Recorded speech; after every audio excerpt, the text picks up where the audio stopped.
Hello, I'm Vanessa Roth, and I'm the director of Mary J. Blige's My Life documentary. Ooh, going down. The only thing I think that kept us guided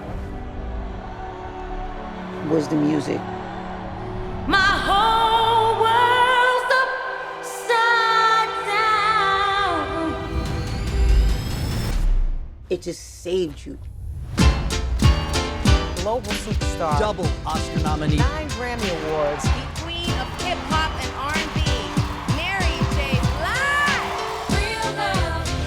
Nobody sounds like her. When Mary sang, I heard the pain of a generation. In the neighborhood we lived in, it's like prison. There was a lot wrong, and there was a lot I needed to get out. That's why I had that pen. Sleep don't come easy. My Life is probably my darkest album. At one of the darkest times I've had. Most of the times I was just depressed and didn't want to live. I had it all inside, and I was able to sing it and write it. I didn't know that so many people felt the same way. She made it okay for people to say it's all right to be me. We still don't get to see that a lot, you know? Still. Ooh, baby, I'm going down. If you're here tonight and you're a Mary J. Blige fan, I'm going down. you have been tested, you have been tried, My whole world's and you have been proven. upside A lot of young black women could relate to where she came from. She gave us a face, she gave us a name. You did something really powerful by inspiring each other to want to live to see another day.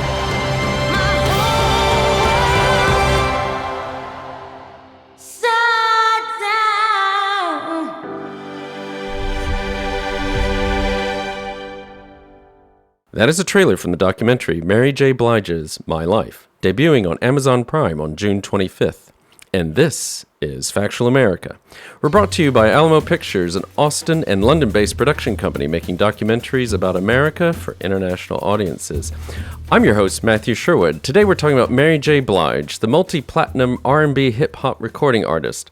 The 9-time Grammy Award winner and now celebrated actress is the subject of an Amazon Studios doc that releases on June 25th. Joining us to talk about Mary J. Blige and the documentary is a filmmaker celebrated in her own right.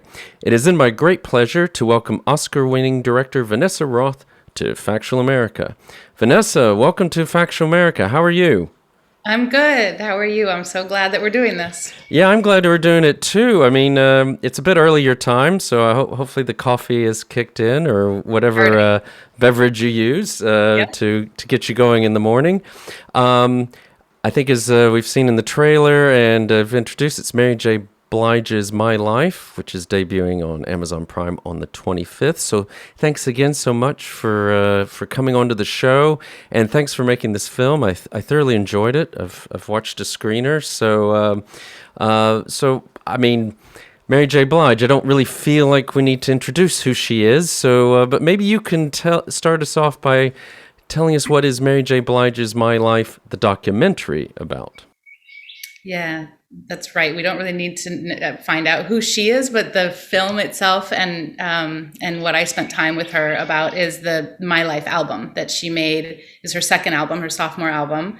And the film follows that moment in her life when she's looking back at that time. It was a time when she had just gotten off of the just incredible success and pioneering, just boundary breaking record of What's a 411. She had come from a really challenging background in New York and had just risen so quickly with What's a 411 that it really left her in this state of confusion. At that time, she also was in a relationship that was difficult and abusive. And all of this came to really bring out all this depression and anxiety she was really having at the time and didn't really know how to cope, and a lot of things from growing up that were weighing on her from just society and internally.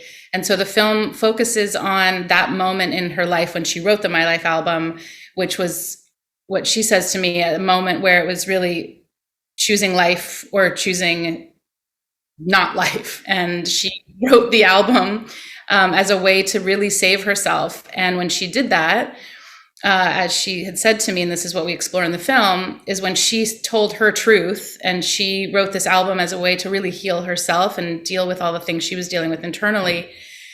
All these fans came forward and said, "Me too, Mary, me too, Mary." And she realized she wasn't alone. And that was the beginning of this relationship she's now had with her fans, where they really sort of feed each other back and forth, where just this idea of telling the truth and being authentic and being yourself and taking chances at times maybe when you feel most afraid. And that's really what the film explores. Yeah, I mean, I'm only a couple of years older, I think, than Mary J. Blige, and I do this. This was sort of the part of a soundtrack to my certainly formative musical years, I will say, in the 90s. But I think what you've captured well, I didn't quite have an appreciation for, was is this relationship with their fans, which was quite poignant, actually. And as you say, it's about my life. One of the top, many consider one of the top albums of all times. Makes a lot of people's top 100 lists. I gather she also did some musical performances related to the 25th anniversary. But this is more than just a look back, isn't it? I mean, it's not just about making the album. I mean, as you say, I mean, it's what also strikes me, having seen this, is how it resonates even today. And I was listening to it on the way over here. It kind of blew me away. It'd been years since I'd listened to it, and it sounds like... She doesn't sound like someone in her early 20s, let's put it that way. No, she doesn't. And I think it's because it's coming from her core essence, her true self, that I think is a timeless spirit. And I think what she's talking about, it resonates today because it's about heartache, it's about longing, it's about pain, it's about trauma, and it's also about this hope and this desire inside she says it in the film, and like her last song on the album is "Be Happy." So it's this just really, and she says this in the film too, at the end of the day, she just really wants to be happy. And I think that's what that album does. It's this evolution of this woman at that moment, but it's, again, like you said, it's not just that moment, because the things she talks about in the album are just timeless human emotions. And the feelings are still so raw. I mean, that was the thing that also, you've got the interviews with the people, the producers of the record, the album, and some reunion moments there, and just the things they share. I mean, and I guess maybe related to that, I mean, what are things that her fans are going to find out from this doc that they didn't know, may not otherwise know, in terms of these scenes? I think, to me, the fans obviously know what they know much more than I know what they already know. If you're a fan of Mary J. Blige, you follow, as I've learned, you really know Mary, and you know the history, you know all this. I think what fans will find, though, is some really beautiful moments of connection between her and her fans, her and her producers and co-writers of the album, this 25 years later, reconnecting and re-experiencing and talking about those days and how that feels today. Some concert moments that are fabulous. And also maybe there's some things in there with her family and archival photos and films that we were really lucky to get and find. We worked with Mary's sister, LaTanya, very closely with getting family photos. And then the storytelling, we get the storytelling not just from Mary, but we got this just gift of this opportunity. We spoke with Andre Harrell about that moment in their time. Andre, was the album really was the person that put the company that put Mary out into the world and through Uptown, and he passed away this year. And so the fact that we got that story that he told about Mary, about that moment, about Puff, and about that era just was, I thought, really, just obviously tragically, but also special for the fact that we got that legacy. Since you mentioned him, because we've had another director on who worked, it's the Biggie Smalls doc, actually, who How do you refer? Is he Sean? Is he Puff Daddy? Is he P Diddy? Is he Puffy? Is he Diddy? How do you get to refer I think to that's him? something you got to ask him. I can't comment. I don't know. I mean, obviously he in the film, in our film, from him we have Puff. We have Sean Diddy Combs. I know I've also referred to him as Puff. I think that obviously he's in charge of that. Yeah. So, I mean, so the other thing that happens is, in this doc, is that Mary J. Blige really opens up her inner self to us, doesn't she? I mean, she's on camera quite a bit talking about that. And related to that, I guess we do get to see some of the backstory in order to understand the album and the artist and the person. Isn't that right? Yeah. So when I was structuring the film, one of the most important things to Mary was that this film is about this album, and it's not. It's funny. It's called Mary J. Blige's My Life, and we're being very deliberate to say, though, it's not a biopic. It's not a film about her life. Yeah. It's about the album My Life. But in telling the story, and this is again like when I was sort of structuring the film and figuring out what beats we need, is when I came on the idea when we were going to do the album, I felt that in order to do the album, you had to understand where she came from, what built her up as a person up until the time she was 25. And to do that, we do tell the story of her life up until the point where she makes the album. And so, because we needed that in order to understand the weight of what she was carrying by the time she made the album. So so viewers will get an idea of what that growing up was. And we also, I didn't want to use any kind of like reenactment things or any devices like that in the doc. But we felt that because Mary really narrates the whole doc, it's really in her voice. And we have these interviews, but it's really her voice, her leading us through this journey. But to kind of dive a little bit more emotionally, we added this element of animation that helps tell that story of that little Mary, because she talks about a lot. She had talked to me about, for her, there's always like that little Mary that herself today is protecting.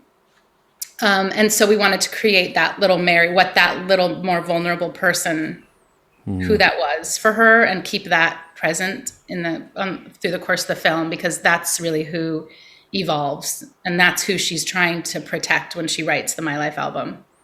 Okay.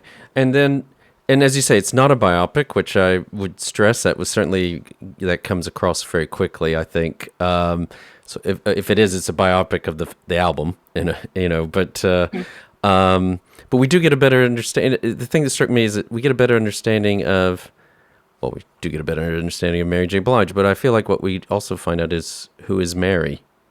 Who the girl from Schlumbaum Project's Yonkers, basically, Yes. Yeah. How did this film come about? Whose idea was this?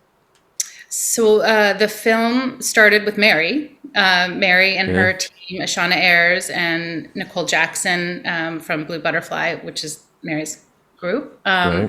And then they worked together with Creature Films, who's Mark Ford and Kevin Lopez, and Entertainment One with Tara Long. And they brought it to Amazon. And then after some shooting that they had done, they ended up bringing me on. And it started by following her on her royalty tour she was on with Nas. And in the royalty tour, she had a section of the tour that she was doing this 25-year anniversary of My Life. But the reason for it, really, from Mary's perspective, and really was driven by Mary, and Puff came along as well, and was really that she felt that she wanted to give something back to her fans. She's been on this journey, she feels, with her fans all this time, and that album was really people's favorite and most special and really meant something in their lives. And so she wanted to make this film really for them.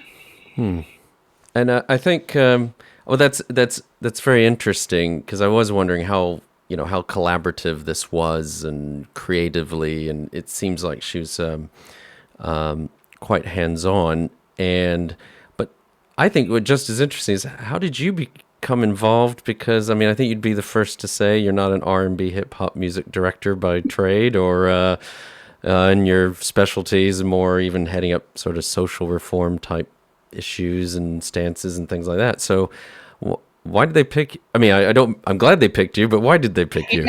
That's a really first question. How did I get it? There's no mystery that it doesn't seem like I'd be the first pick to make this film. I think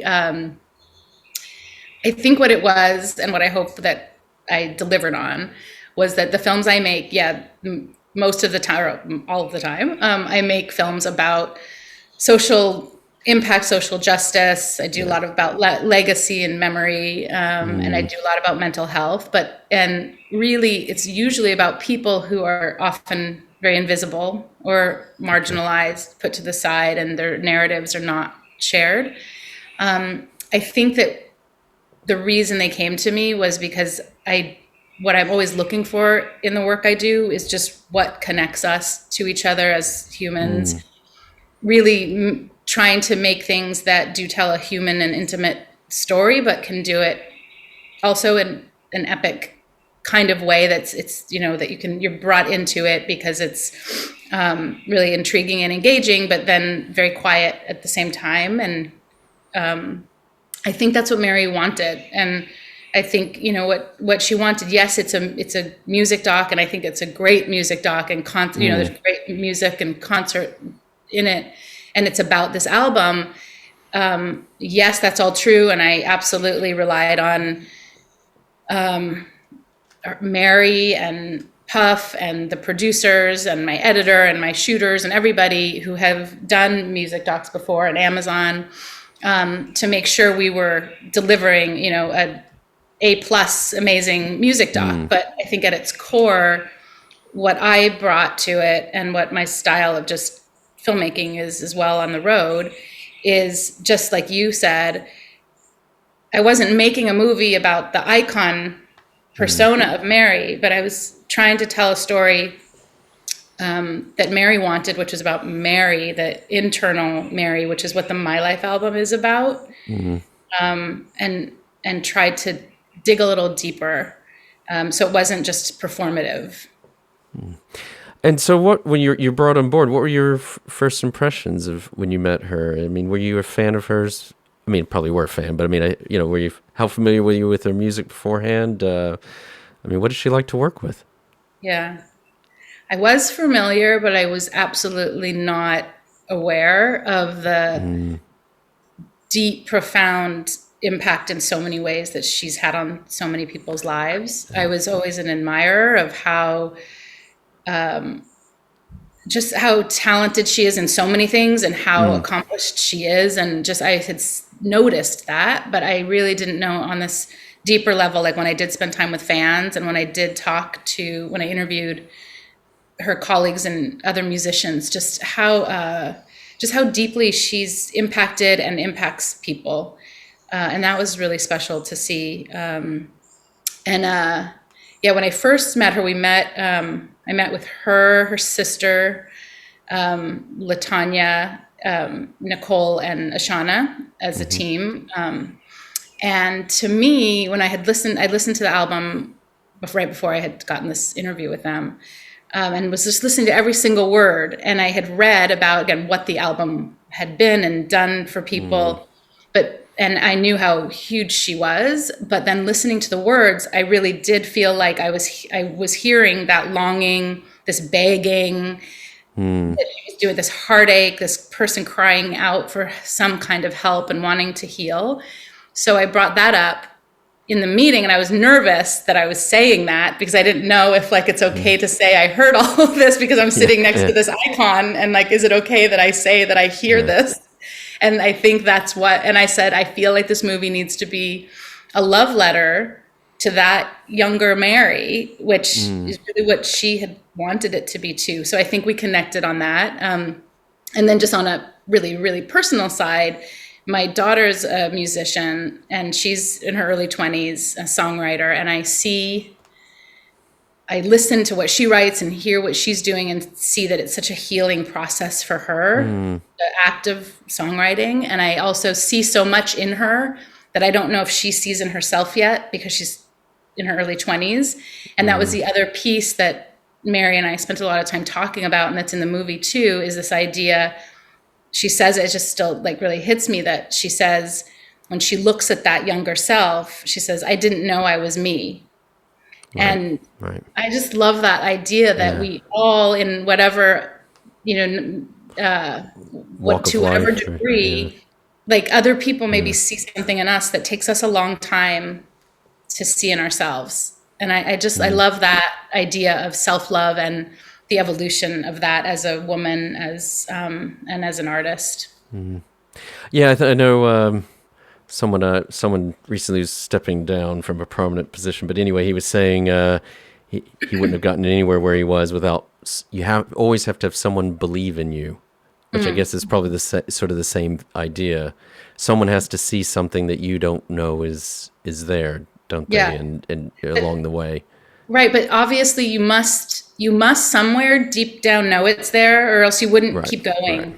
Yeah. Maybe. I mean, also she says that too. Like, obviously she says I was me because I was able to cross through the fear and do the things I've done.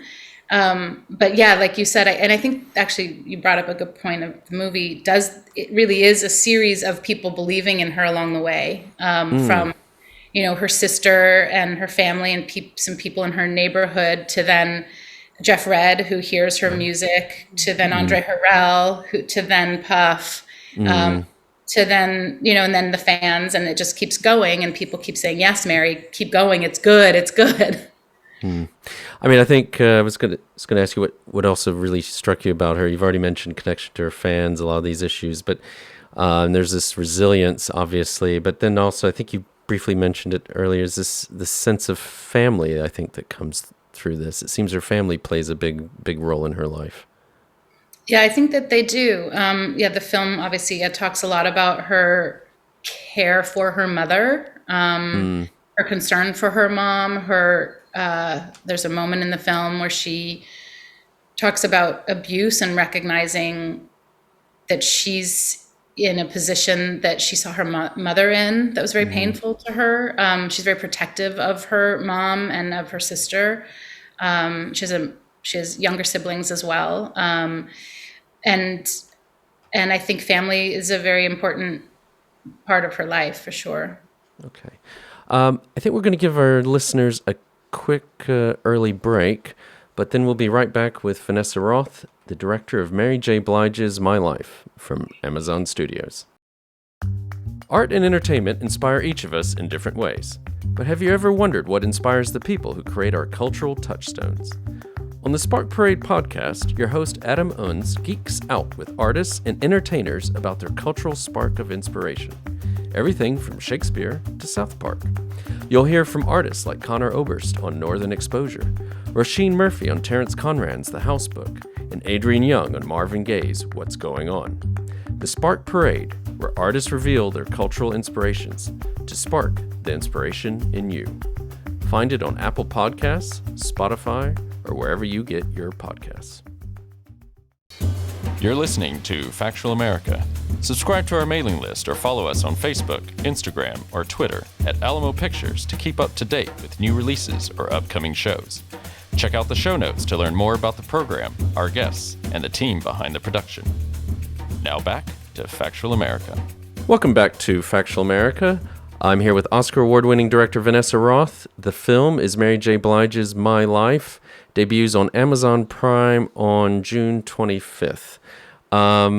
We've been obviously talking about Mary J. Blige. What comes out to me as well as having seen this film is this incredible sense of belief that she has that obviously was not always there, as the film documents, but this belief in self or self-love, I think, is also described.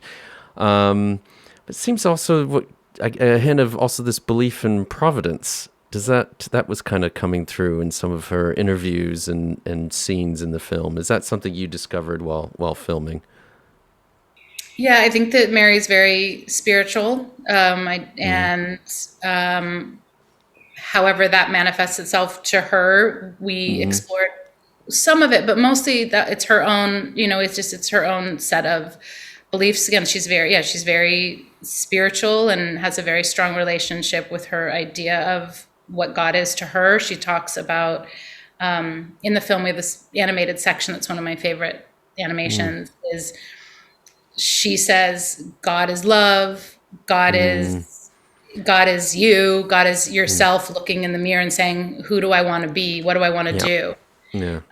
So it's, from obviously she'd have to speak to this herself. What I got from her is that it's a very personal relationship that she has to her sense of her ability to move through the hardest challenges that she has and to check in with herself.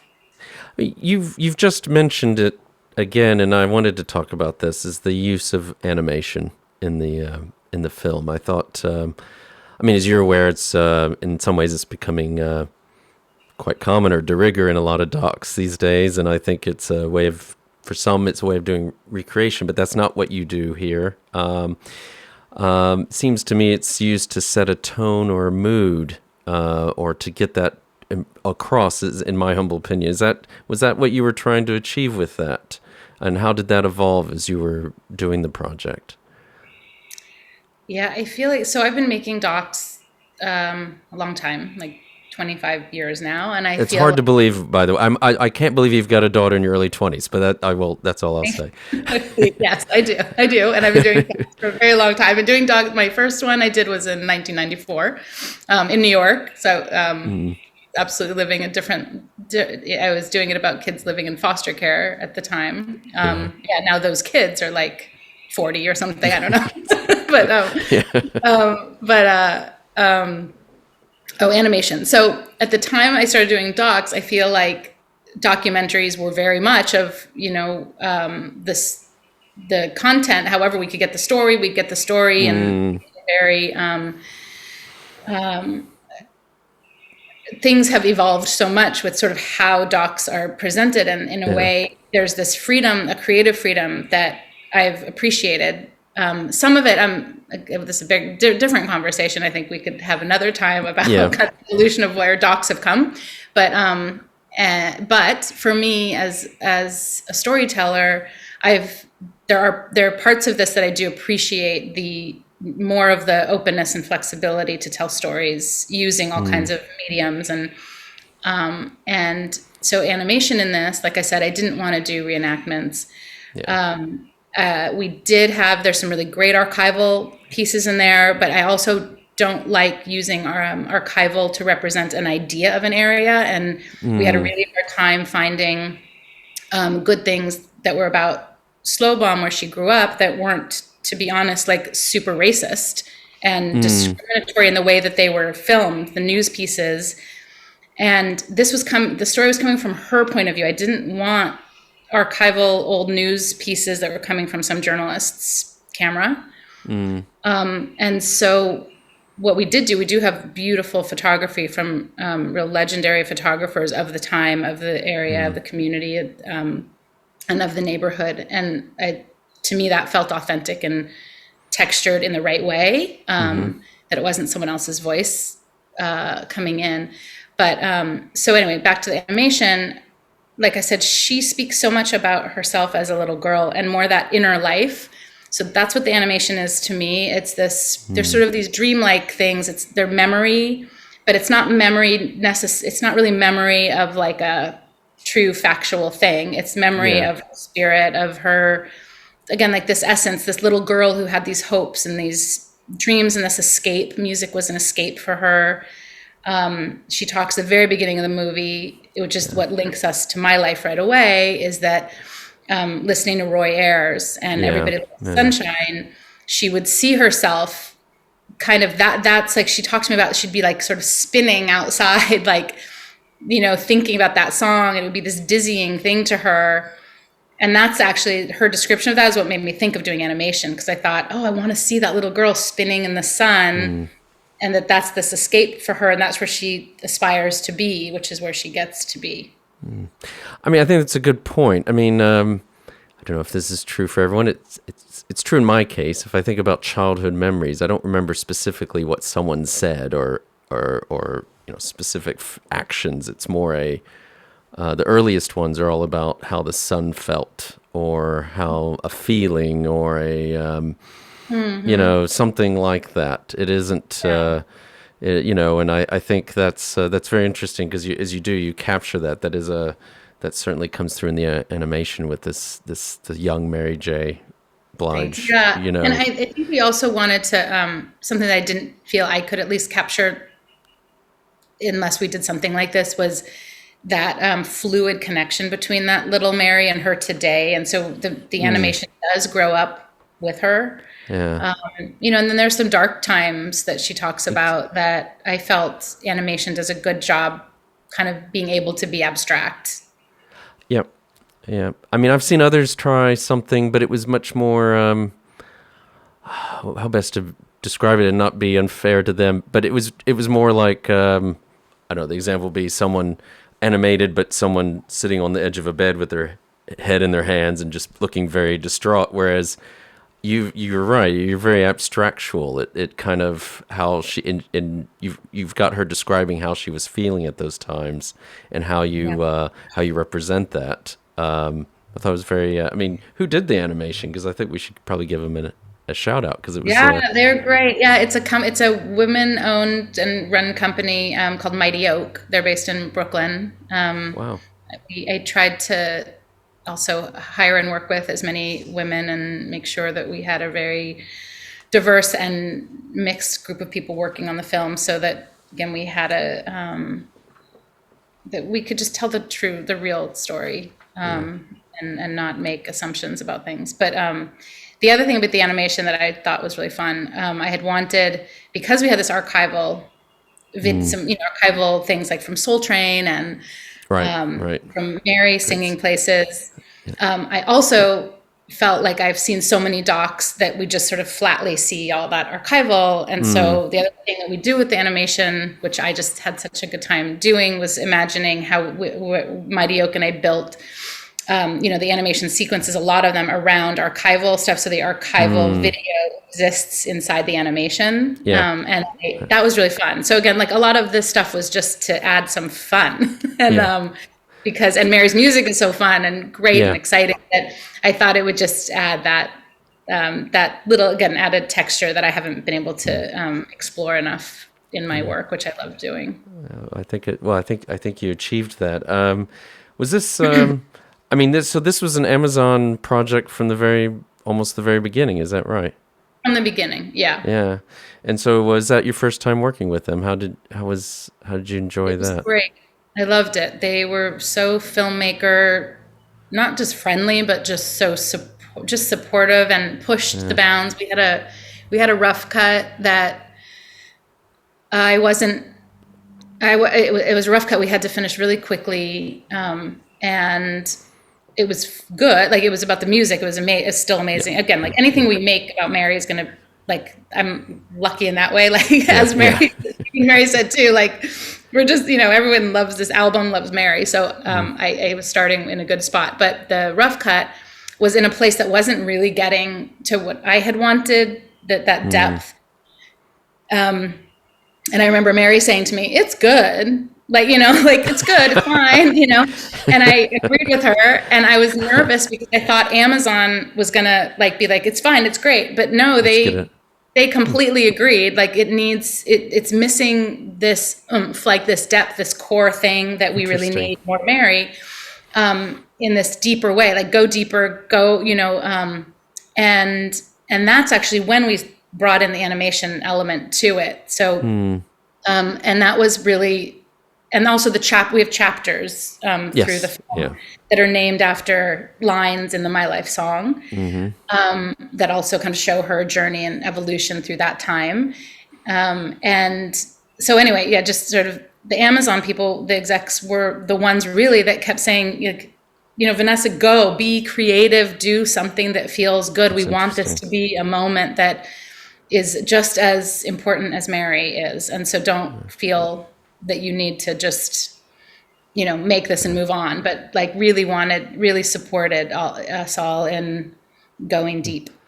Well, that's how liberating that must be. I mean, Yeah, it was really wonderful. Yeah. I probably shouldn't say this, but we have a lot of docs from a lot of different other studios, and it's interesting. They'll always have someone listening in on the conversation to make sure I don't make any stupid mistakes. But we don't have anyone from Amazon here right now, so this is, I think it's full free run, whatever we want to do. So thank you. I'll give them a shout out too.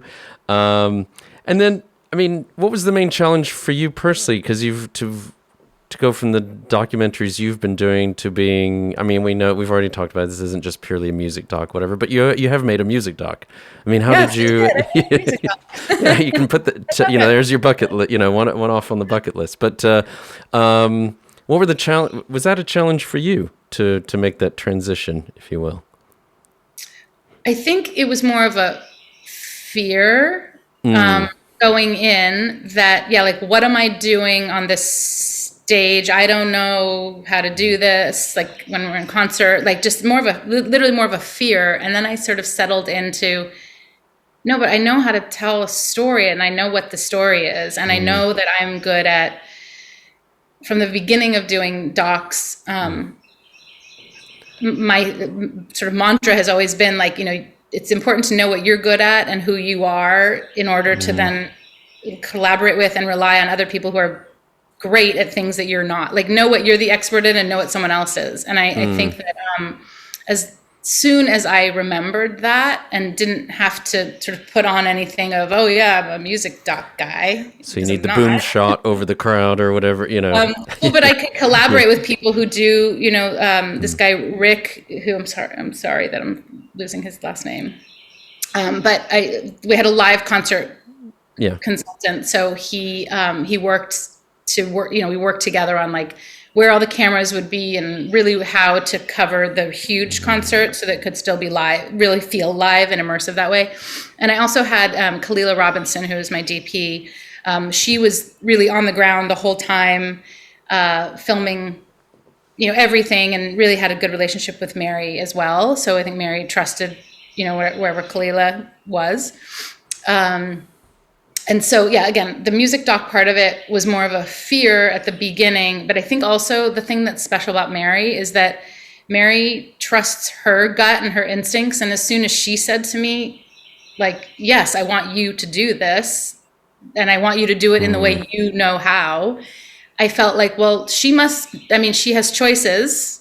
And she could have made a very different choice and gone with, other people who have different kind of experience than I do. So I just had to really trust that the gift that I could bring was to make a film that was as authentic and truthful as her album was and as she wanted to be. And then the things about, I had to, and which I love about docs too, I had to learn very quickly about all the people in her life at the time, about the music at the time, at the music now, the place and I love that. I love the learning of that. So I'm really grateful that I have a little education now. Yeah. And you said after the rough cut, she says, yeah, it's good. What's her impression of the final, what's her feelings about the final version of this film? Well, again, I can never speak for Mary. I never would, but from what she said, I think she loves it. I think, I know that, I know, again, like to her, what I've seen move her is when she does like see the fans and interaction with the fans. And I think that it is this love letter to that moment. So I think just having that exist in the world makes her happy. And then too, obviously, like I mentioned, Andre Harrell was a really important person to her. So I think the fact that we have him, it's a really beautiful thing to hold on to. Yeah, and there's a beautiful, so hold on to the end. When you go see this, everyone, there's that lovely dedication at the end of the film as well. We also we do a little segment where we often talk to filmmakers about their career, and some of the questions are kind of targeted for new filmmakers. But I have to take advantage of the fact, I mean, anyone can do Google searches, and I get on IMDb, but you have an interesting background. Are these acting credits? So you'll be the first person we've had who's been on Forrest Gump, Melrose Place, and Beverly Hills 90210. Is that true? Those are true. This is true. Yes, when I was, that was like right before I started making docs. That is true. I grew up I did a lot of theater growing up, and thought for a minute that acting would be fun, and it was awful. I loved the craft, but what I loved was the craft of, like, again, what I loved was theater. I loved the craft of working on things together, collaborate. I love process, and I think that I love artistic process so much. And when I was at the same time I was in those, I was also I always have had these like two sides of me where I was that where, and as an actor you get inside of this other character and become that and have access to the emotions of that, right? So at the same time, I have a master's degree in social work, so I had also always wanted to do social impact things. And as a social worker, you also get access to people's lives that and things that are going on that you wouldn't in another profession. And so for docs, it's actually like this kind of beautiful marriage of that artistic collaborative thing with then that other kind of work. And then just the little thing, and it's not little, it's huge, is that I'm in Forrest Gump because my dad wrote Forrest Gump. He's a screenwriter. And so that was more just like, I was there and they did me a nice favor, but I love that it's there. And I love that that's like that little moment. It's my dad's movie, and that's really fun. But how did you get into docs then? I mean, obviously you said there's this marriage between social work and the artistic side, but you grew up in this family. Your father's a famous screenwriter, but is that what kind of, how did you actually decide this is going to be docs? Yeah. Okay. So first, I always promise I'm never doing another doc ever again after I finish every one because it's too hard. See, I had that question in here from a last interview, and I took it out because I was like, "Oh, she's always making docs." Oh my God, no! It's the worst. It's not the worst. It's really hard. It's really hard. I'm thankful that right now there's financing for docs. That I'm at a place that I'm getting offered to direct something that I don't have to raise all the money. I don't have to be every role in the film to make it. But but I started. I did not mean for this to be a whole career. I didn't know what a career would be, but I didn't really come to it at all because of my dad.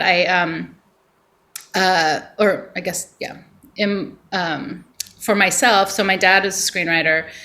I grew up with him, just working from home on his typewriter, always knowing, he'd read me dialogue and things. And that was just for the fabric of my life. And then my mom was an archaeologist, and she would come home with artifacts and stories of history and really humanizing history for me all the time. And then I had my grandparents, who are my dad's parents, who were very social impact, social justice activists in all the things they did. And they were teachers, and they and worked a lot just again with just equal rights in all forms and ways.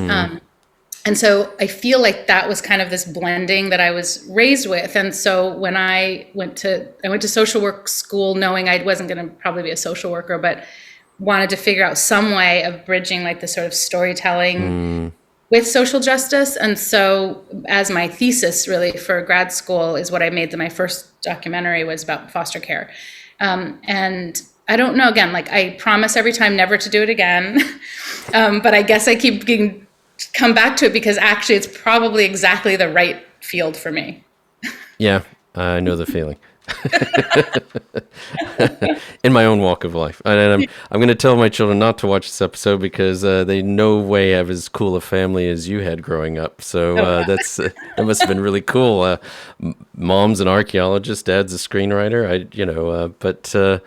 But then what's the secret to, so as you say, it is everyone tells me this, it's a lot of hard work. Even for people who've achieved what you've achieved, yeah, the money's out there, but it's not always easy, as I'm finding out more and more. Wait, and to also correct, money's always out there. That doesn't mean you're making that money.